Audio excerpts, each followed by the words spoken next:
Welcome back, guys. Chandler Henry here with Rise Magic, and today we are going to do one of our most requested troubleshooting tutorials of all time, and that would be on the classic pass. For those of you who aren't in the loop, like me or other magicians, the classic pass is a multi-purpose card control that once you learn it, you will have access to quite literally, no exaggeration, hundreds of magic tricks.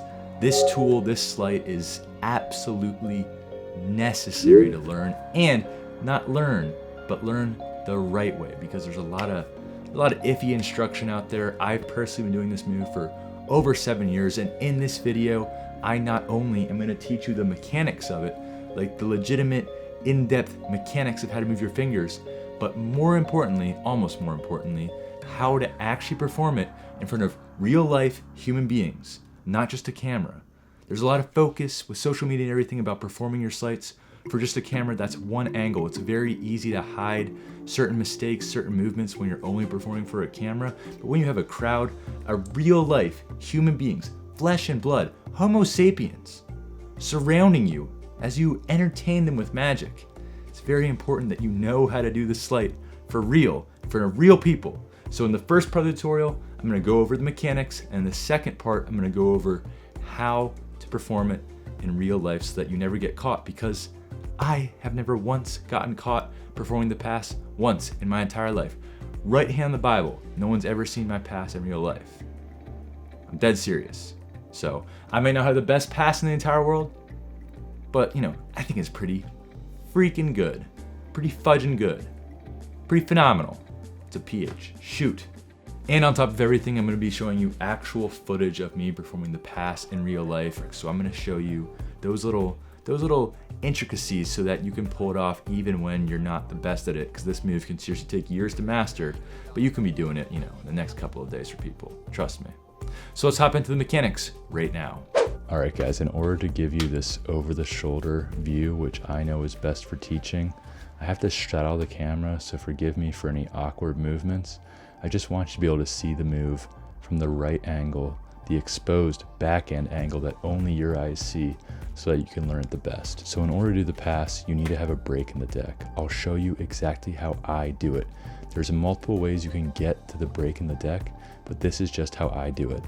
Spread out the cards and have the spectator pick a card. Let's say they pick the Jack of Diamonds. What I do from there is the cards that are spread out in my right hand from the pick a card movement, I leave them spread. So they return the card right here. I say return it to the middle. They drop it here. Lots of times what I do is say, you sure you got it memorized? And push it up like that to show the spectator out there. At that moment, I close the spread into my left hand, and in closing the spread, I insert my pinky and make a big break. Now this is a huge break, okay? This is an obscenely large break, and something you have to be careful about when having a break this big is it being seen from the front. But basically the key is when you close that spread, you don't want to wait like this. You almost want to do the pass immediately after closing that spread. So it's one motion. You close it and you do the pass right away. So you close it, do the pass right away, close it and do the pass right away. But we'll go over that in part 2. In this mechanics section, we're going to learn how to actually do the pass. So you need to get here by whatever means necessary. The pinky is in that position. So what we have here is your pointer finger on top, middle finger here, ring finger here, thumb on the side, and your pinky wedged in the middle. Your left hand, your bottom hand, is actually doing all the work involved in the pass. Your right hand is sort of just cover for it. For people's eyes looking down, you're covering the motion.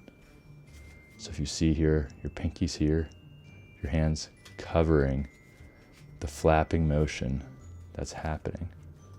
By the way, we'll get into this later, but this is a great way to practice the pass. You never do it like this in real life, but just doing it over and over and over again. Your middle and your ring on your right hand are going to come across on the left side of the deck and grip up here, and your thumb's going to be on the back. What you're holding on to is actually the bottom packet, okay? keep in mind your pinky has a fat break in here, like a truly fat with a pH break, okay? This middle and ring touch the bottom packet on the left side and your thumb's on the back. What's happening is you're pushing this bottom packet into the wedge of your thumb to the left, and you're using that as a hinge. So as you use your pinky and ring on this finger to move the top packet out of the way, you slightly move it out of the way and you push in and pull up with this. And as soon as it clears, that packet goes back down. And now the middle has been replaced with the top. Thumb grip's right here, and it replaces. Now when you first start, this gap, in order for you to do the clearing, is gonna be really, really big. Like way out there. But as you get better, you'll see that not only does it get quicker, but the packets are moving less and less. It just becomes a lot quicker with years of muscle memory. Now let's go over this packet by packet, and you should have it down by then.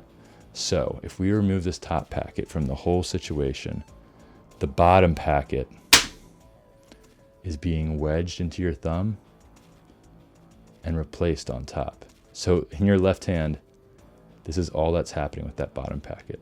That motion, bottom to top, bottom to top, bottom to top. That's it. That's what I mean when I say the bottom hand is doing all the work, because in your right hand, that's all that's happening. That's it. So this hand's doing all the work. Your ring and your pinky and your middle. Under the cover of your right hand, which is gripping the bottom packet, the top packet gets shot out and back in. So the top packet goes out and then back underneath. Out and back underneath. That's why this angle is the most exposed angle of this whole thing, because that's where you see that bottom packet flare out for a second. Like I said, as you get better, when you're first starting, that packet's gonna need to go out far. See how far it's going out there? But as you get better, you'll see that it's just flashing for a millisecond. But I really just want you guys to see the over the shoulder so you can mimic the exact finger placements and hand movements by seeing it how you would see it looking down on a deck, okay? You close it, you have the break, middle and ring on the top left of the bottom packet, thumb on the bottom left, push in, pull up, while this one goes out to clear space, then falls right underneath, just like that. All right, so now that you know the mechanics of the move, I'm about to teach you how to do it in real life. But first, we gotta get into the sponsor of today's video. That's right, we got a sponsor, and that sponsor is Skillshare. One of my favorite things in really all of life is learning brand new, cool, exciting things. And if you're watching this video, that means you're probably just like me, because I'm teaching stuff and you're learning them in this video. Well, learning cool, new, amazing things is what Skillshare is all about. For those of you who don't know, Skillshare is an online platform that has over 30,000 classes on pretty much everything there is to know. We're talking graphic design, art, typography, film, animation, cooking, video editing. I have to keep looking at my notes because 30,000 is quite a lot and I can't say all of them. You can learn so much valuable information, but one of the most important things about learning is not just that you're learning from somebody, you need to be learning from somebody who knows their stuff. You need to be learning from an expert, and that, in my opinion, is the best part about Skillshare. All of their classes are curated and taught by experts in the field who have had success in that industry. So for instance, I've been playing around with a little bit of animation in some of the pastorized videos, and I want to learn how to animate better. If I go on Skillshare, there's a whole masterclass on animation, and the best part is I am taught by an expert. Now you might be thinking, wow, that is an incredible value. How much could that possibly cost? Well, you're not gonna believe this, but if you check out the first link in the description, I have a free 2-month trial of Skillshare. That's right, not 1 month, but 2. I'm probably gonna cut that.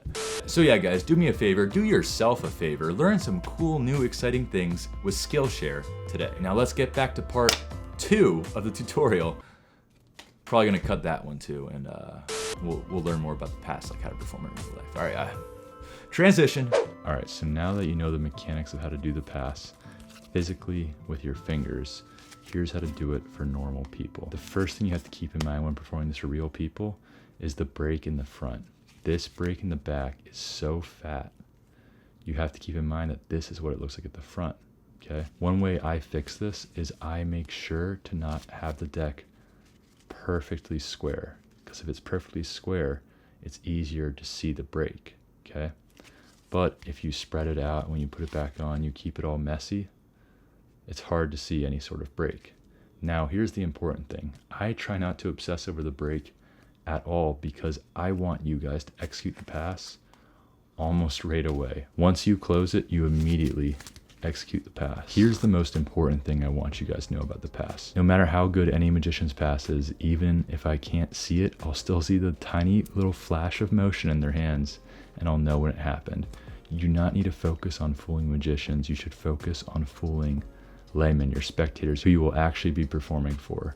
The key to that is eye contact. And I know you can't see my eyes right now, but if you watch the video, what's key here is I'm performing for a group of people, right?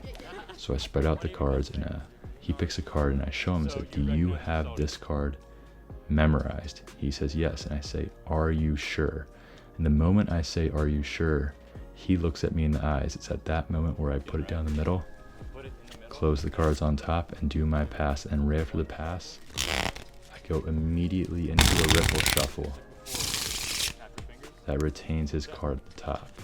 Say whatever you want, but ideally you do not want people looking at your pass, because, like I said, no matter how good you get at it, there's always going to be some sort of motion. Now, obviously, this is a very exposed angle. You do, ideally, for people seeing the pass, you want them to be looking down at it, because the farther you are above, the more invisible it becomes. So you recognize you saw it again, right? Yeah. We'll put it in the middle, okay? Give it one shot. That's kind of the main thing I want you guys to get with angles. But like I'm saying, you're performing for a group of people. You see in the video, there are people all around me, and there are people who are directly looking at my hands. That's why it's vital that when I close it, I do it right away and immediately go into a riffle shuffle. People looking directly at it, even if they see it, it just happens too fast. It's too smooth. And that's another thing that you guys have to keep in mind while doing this. Confidence is key. The smoother of an operator you are, the better your pass is going to be, because people won't be looking at it, or you'll just be so smooth and suave with it. It just doesn't matter, because you're so good at handling the cards. You're so quick with it. You're so smooth with it. It's all one motion. That's what you have to pay attention to, because if you're too focused on making them look away, it'll actually be pretty counterintuitive. You need to seem like it's casual, like you don't care. You start, put it back in the middle, immediately hit the pass while keeping eye contact with them. The number one thing I need you not to do, I need you to promise me you won't do this, is that you will not look at the cards with your own eyes as you do the pass. You need to be able to do the pass blind. I'm doing one right now, and right now, and right now, while looking at the camera, okay? Now, here's another thing. If you want to get into perfecting the pass, I'm trying to get you guys to be able to perform it, but you do want to be able to perfect it. Things you want to keep in mind is how to practice it. Now, I showed you this before, but A great way to practice the pass is to just do it repeatedly, over and over and over again. So see, every time my middle and ring are on the bottom, I do the pass and I put them back on the bottom and replace my pinky. Just do it again and again and again and again. Now, this isn't how you would ever want to perform a pass. I just want you guys to get your pinky and your right hand used to the motions, so that way you can do it over and over and over again. And before we head out, I'll show you the exposed angles of what it all looks like. I am probably somewhere in between the two styles I'm about to show you. One is the ridiculously fast, aggressive, right? I personally don't like that because there's a little too much hand movement, and it's kind of hard to keep the pass quiet. It is important to keep the pass quiet, because once, if you were doing the move without doing the pass, that's all you hear, right? You're just taking that spread and you're putting it down, okay? That's all you should be hearing. So I like to do it a little bit more smooth. I put it down, and it's just a nice little replacement like that, okay? Ooh. I try and keep the noise as minimal as possible, nice and smooth, while eliminating noise.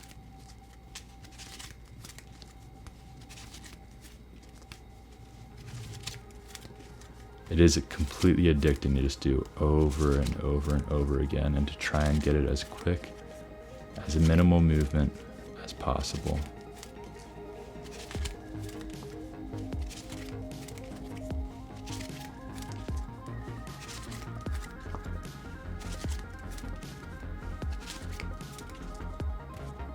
Alright guys, that's my video on the Classic Pass troubleshooting tutorial, wherever you want to call it. I just want to dive all the way into the deep end of the swimming pool head first, to teach you everything there is to know, not only about how to do this move, but how to do it for real life human beings. If you got something out of this video, it's completely free here on YouTube.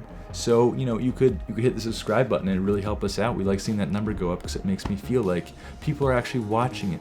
The stuff that I make, and it's really encouraging, it really makes my day, and it's completely free to do. So, I know I'm just a dude on your screen right now, but I really do pay attention to that stuff and love it when you guys do that. Same with thumbs upping the video. It might not seem like much, but it really helps the YouTube algorithms recommend our videos more so that more people see it.